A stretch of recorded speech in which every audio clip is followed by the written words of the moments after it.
Hai everyone, welcome to Om Brewok Story. Semoga kalian sehat selalu dan diberikan rezeki yang berkah ya. Kali ini Om akan membahas alur cerita film action India Selatan lagi yuk. Film yang berjudul, lihat judulnya di deskripsi aja ya. Om sebutin juga, palingan banyak bener yang nanya nanti kan. Film ini mengisahkan tentang seorang pemuda brewokan yang ingin menghancurkan sebuah perusahaan besar karena ingin balas dendam. Berbagai macam cara dia lakukan, tapi tanpa dia sadari, dia juga sedang diincar oleh preman suruhan perusahaan besar itu. Nah, mau tau nggak keseruan film ini? Nggak usah pakai lama deh. Member Om Brewok Story.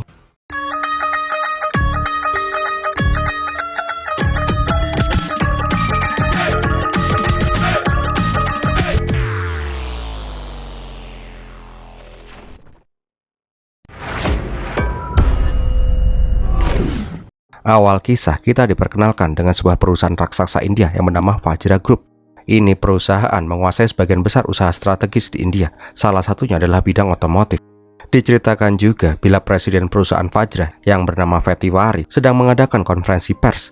Mereka berniat meluncurkan sebuah truk modern yang diklaim irit bahan bakar. Bahkan saking iritnya, 1 liter solar bisa ngalahin keiritan Honda Beat. Karena hal itulah saham Vajra Group langsung meroket naik.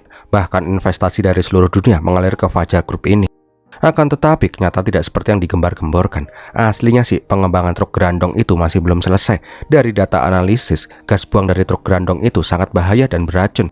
Namanya juga perusahaan besar ya kan. Data berbahaya itu pun ditutup-tutupin, jangan sampai tersebar keluar.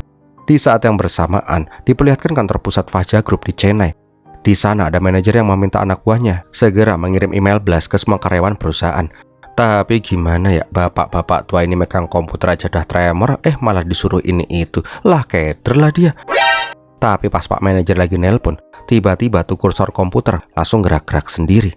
Ternyata tuh komputer diremot oleh seorang mas-mas kumisan dari kejauhan. Mas-mas itu juga memberikan kode agar tuh bapak-bapak berpura-pura kerja. Dan benar aja, semua tugas yang diberikan oleh manajer langsung cus dikerjakan sama tuh mas-mas. Lihat nih bos, sudah selesai nih. Tuir-tuir gini aneh mantan hacker loh. Tapi pas mau berterima kasih sama tuh mas-mas kumisan, tuh orang udah hilang entah kemana.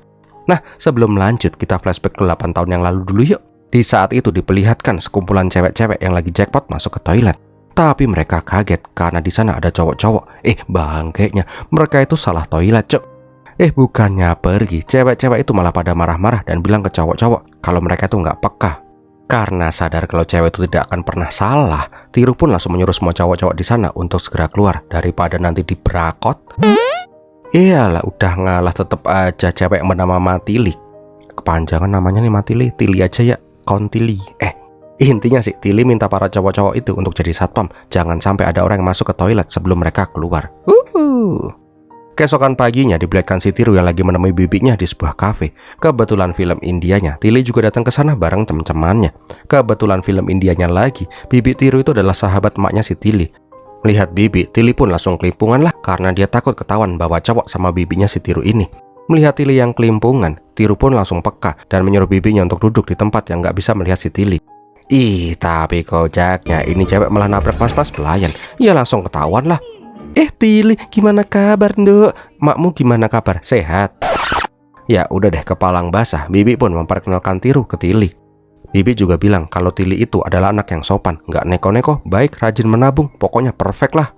Bibi juga bilang kalau emaknya si Tili ini juga lagi nyari calon mantu. Siapa tahu si Tiru tertarik. Padahal si Tiru ini udah tahu kalau semalam ini cewek jackpot cium bekonang di klub. Nah, pas mau cabut, Tiru coba basa-basi busuk sama si Tili. Tapi ini cewek bilang, mas-mas kumis, walaupun lu udah nolongin gua barusan, bukan berarti lu bisa dengan mudah deketin gua. Lu tuh gak tahu apa-apa tentang gua coy. Namun Tiru bilang, dia tuh udah tahu semua tentang si Tili ini.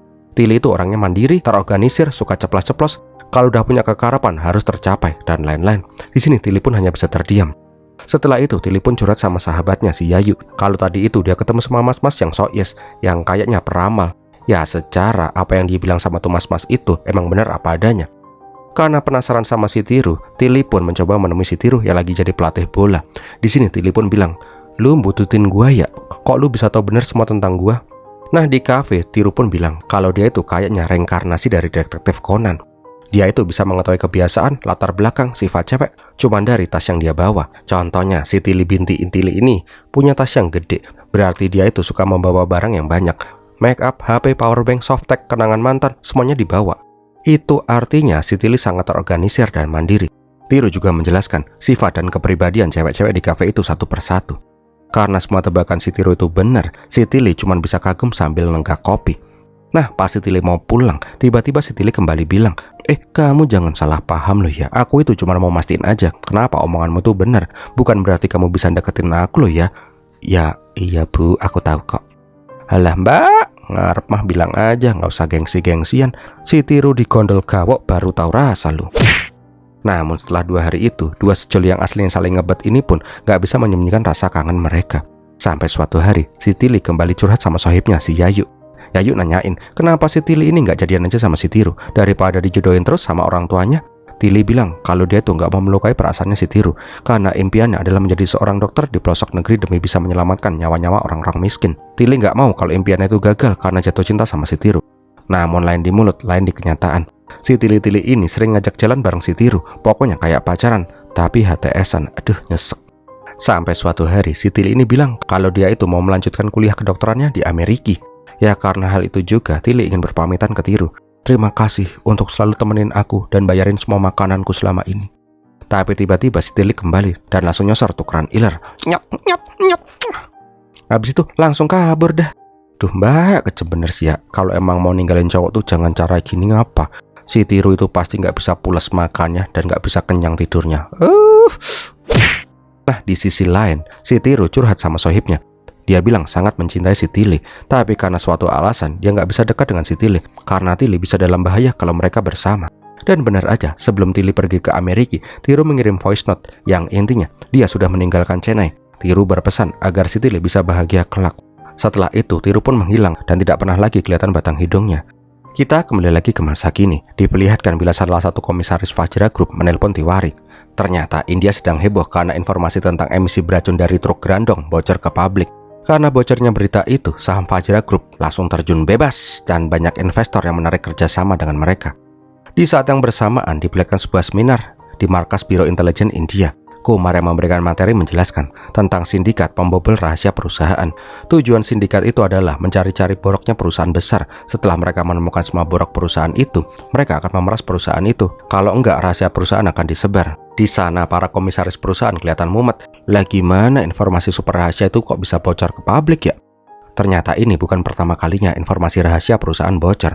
Beberapa tahun yang lalu perusahaan mereka harus menanggung kerugian yang sangat besar karena ada informasi yang bocor ke rival perusahaan mereka. Tiwari akhirnya menyadari kalau ini pasti bukan kebetulan, pasti ada orang dalam yang mencoba membocorkan rahasia perusahaan. Intinya sih, sekarang Tiwari nggak mau diem begitu aja, dia harus menemukan dalang dari semua ini. Singkat cerita, Tiwari menyewa seorang detektif swasta yang bernama Arjun. Arjun ini terkenal sebagai orang yang bisa memecahkan kasus mengenai penyebaran rahasia perusahaan. Namun Tiwari merahasiakan kerjasama mereka, karena Arjun itu selalu menggunakan cara kotor ketika menjalankan tugas. Nggak lama kemudian, Arjun langsung mendatangi Raju, manajer di divisi pengembangan truk Grandong. Nggak pakai babi bu, Raju pun langsung bonyok-bonyok. Singkat cerita, setelah disiksa abis-abisan, Raju pun akhirnya bilang kalau kemarin itu dia tuh mabuk, kemungkinan dia keceplosan pas mabuk itu.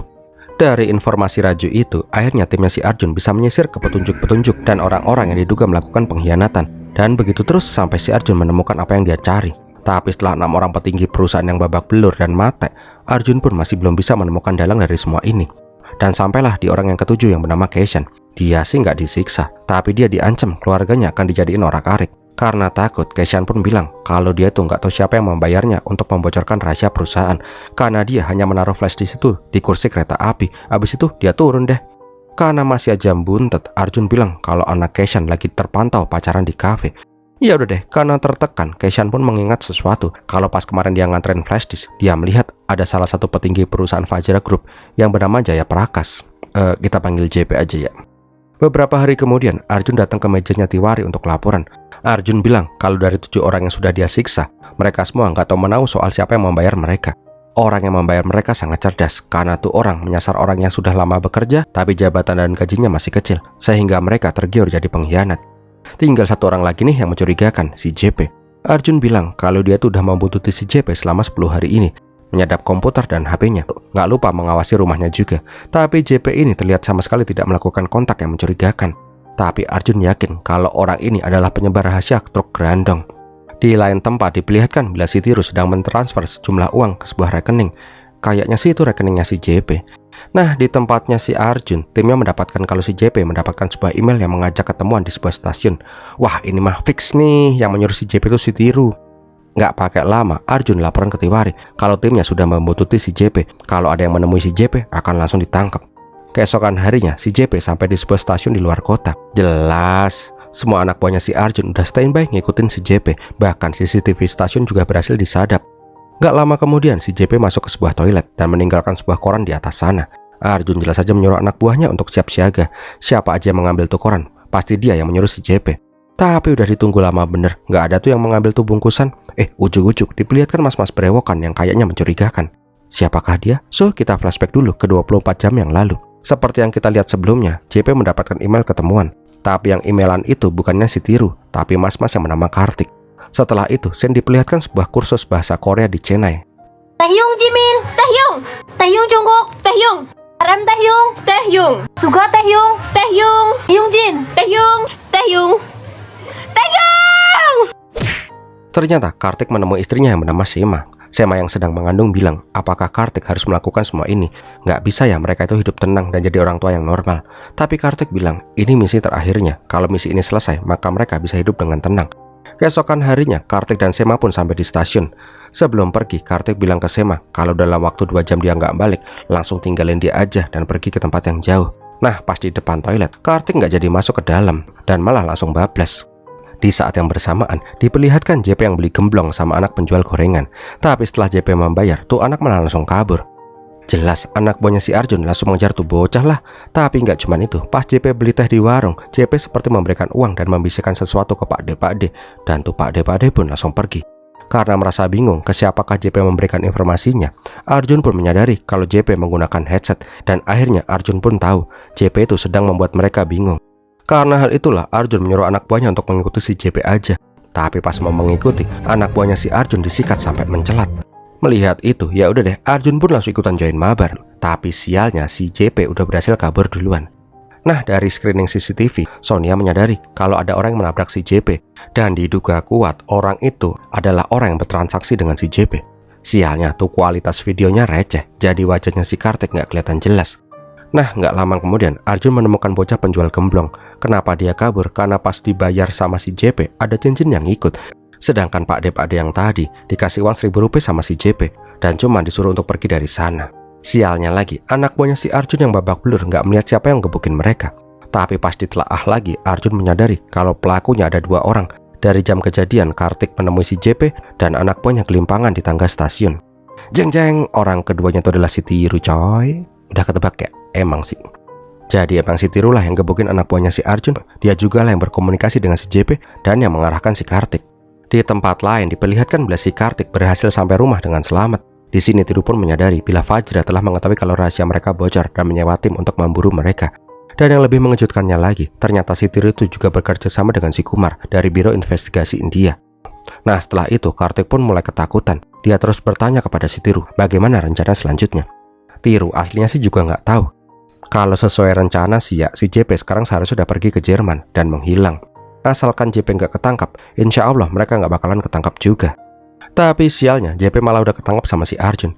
Nah, di sebuah ruangan gitu, JP pun diinterogasi habis-habisan. Namun JP bilang kalau sekarang dia tuh udah sekarat karena kena kanker stadium akhir. Mau disiksa juga mah, sok atuh, cuman mati lebih cepet ini kok, nggak ada bedanya. Namun Arjun mah nggak mau menyiksa orang tua yang udah sekarat. Arjun malah menunjukkan foto-foto anak JP yang sekarang pada tinggal di luar negeri.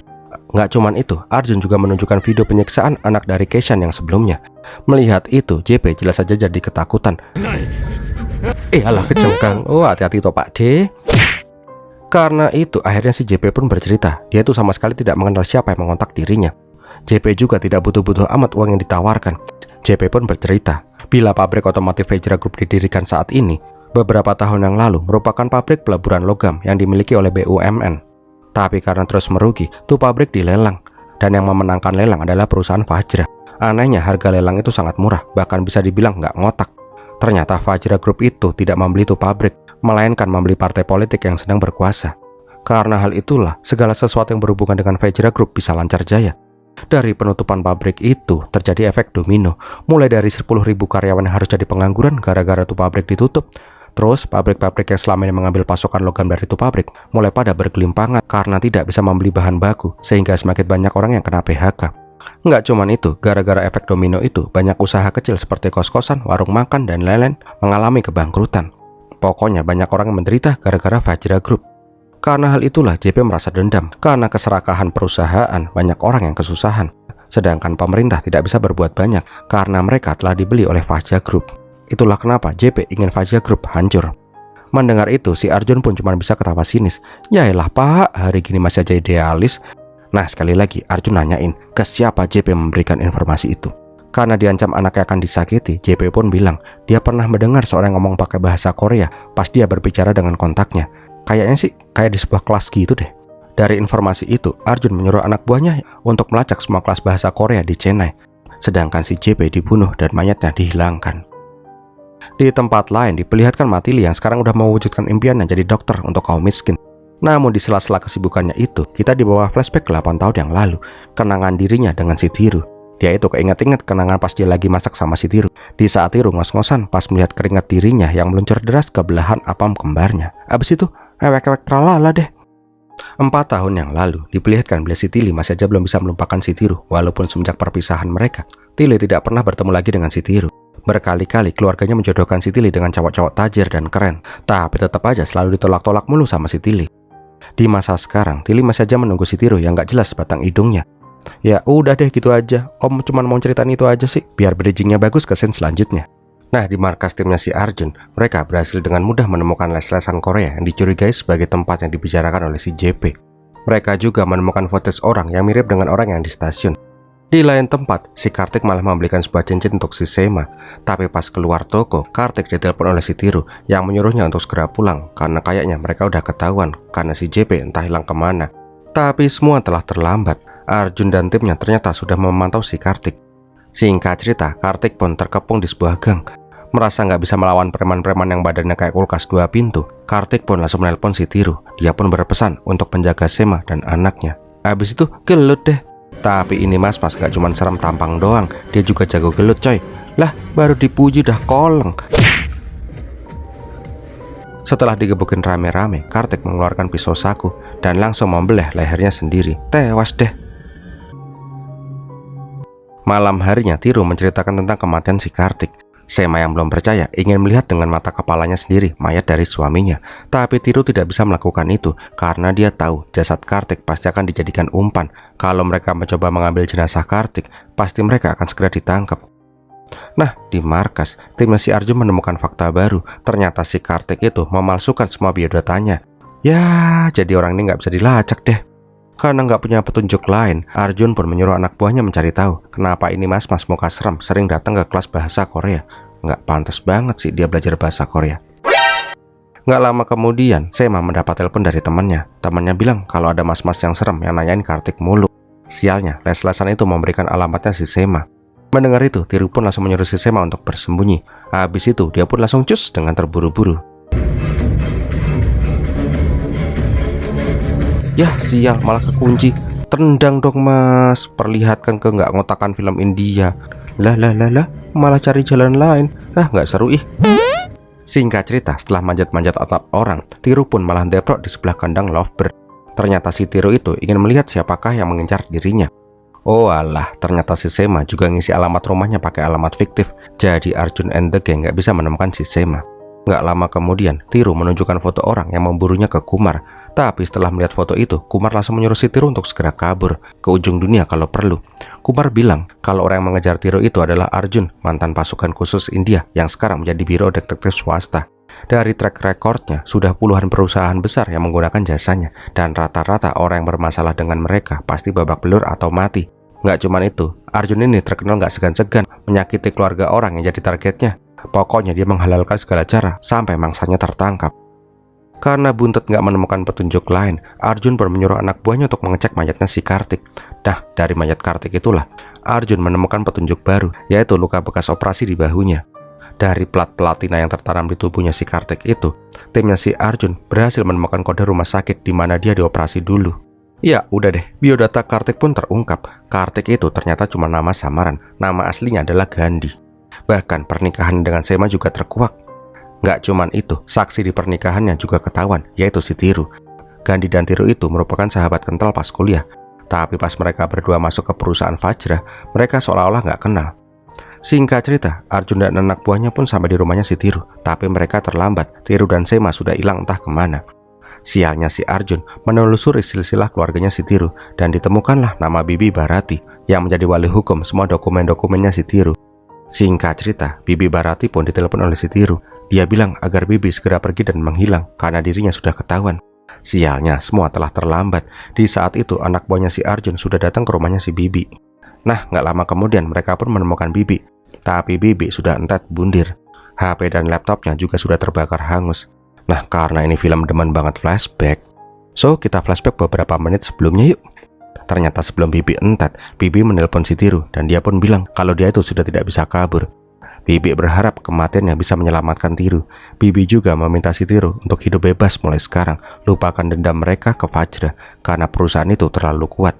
Sebelum Bibi entet minum autan campur cincau, Bibi pun meminta Tiru menghubungi Tili. Jangan biarkan si Tili menunggu tanpa kepastian.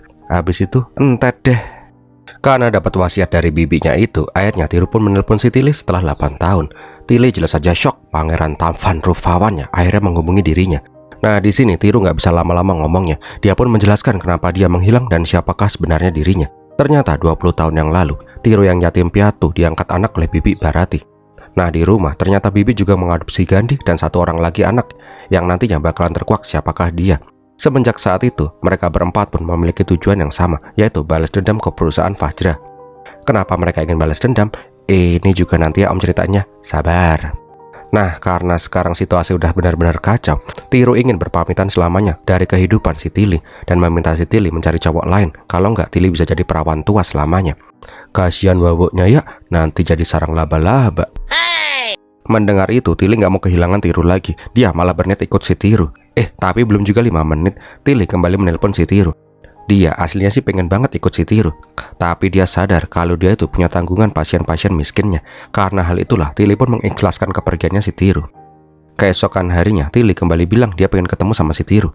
Namun ternyata itu adalah jebakan. Tubuh Tili udah babak belur digebukin, dan di belakangnya dia pun dibuntutin oleh Arjun CS. Ternyata sebelum ini, Tili disatronin sama Arjun CS. Nggak cuma digebukin, orang tuanya si Tili pun disiksa habis-habisan. Karena nggak kuat ngeliat keluarganya entet, akhirnya Tili pun membocorkan keberadaan si Tiru. Mengetahui hal itu, Tiru pun jadi pasrah. Dia tidak bisa menyalahkan si Tili dan meminta si Tili untuk segera pergi. Singkat cerita, si Tiru pun dibawa ke sebuah pabrik tua yang berada di sekitar sana. Nah, di pabrik itu Tiru pun digebukin habis-habisan.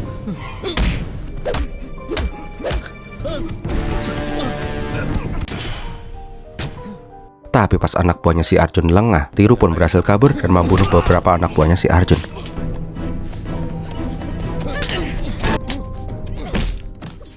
Setelah itu, akhirnya latar belakang Tiru pun terungkap. Orang tua Tiru, Gandhi, dan suami Bibi Bharati dulu merupakan seorang ilmuwan di pabrik kimia yang dimiliki oleh Vajra Group. Dulu itu tuh pabrik sangat mencemari lingkungan. Karena hal itulah, orang-orang yang om sebutin tadi meminta agar pabrik melakukan penyaringan limbah. Tapi ide mereka malah menyebabkan mereka mati secara misterius. Karena memiliki nasib yang sama, Bharati mengadopsi 3 anak orang tua yang mati itu. Intinya sih, mereka tidak ingin mencari uang dari Vajra Group, melainkan ingin balas dendam. Nah, yang lebih ngeheknya lagi, pabrik kosong sekarang mereka berdiri itu merupakan bekas pabrik kimia itu. Emang dari awal si Tiru mengarahkan Arjun CS ke pabrik ini sih. Karena udah tahu latar belakang si Tiru, Arjun CS pun langsung menyisir pabrik. Tapi tiba-tiba satu persatu orang di sana pada bergelimpangan.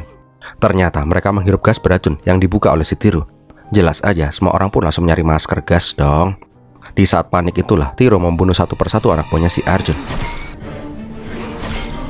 Yang lebih kerennya lagi, pas anak buahnya si Arjun mau menyergap si Tiru, mereka langsung gosong. Ternyata gas beracun itu akan bereaksi ketika mengenai matahari.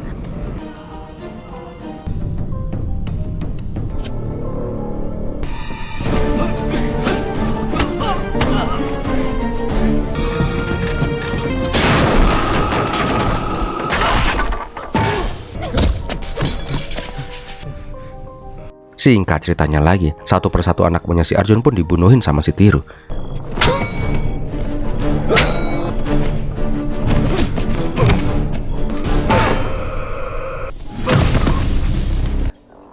Baksonya, udah pulang aja lah, nggak usah ikut-ikut ngapa. Nah, apa om bilang modar kan? Di saat tinggal menyisakan Arjun seorang, Arjun berpikir keras. Oh, mungkin tugas cuma berpengaruh sama baju kali ya. Coba deh telanjang. Mas, celananya belum. Aduh. Mak-mak pada kecewa nih, yang bawah nggak dibuka. Di sini Arjun pun bilang agar si Tiru itu menyerah aja. Lagian usahanya menghancurkan Fajra Group sudah gagal. Fajra sudah bekerja sama dengan sebuah perusahaan asal Rusia yang diklaim bisa menurunkan emisi gas buang kendaraan.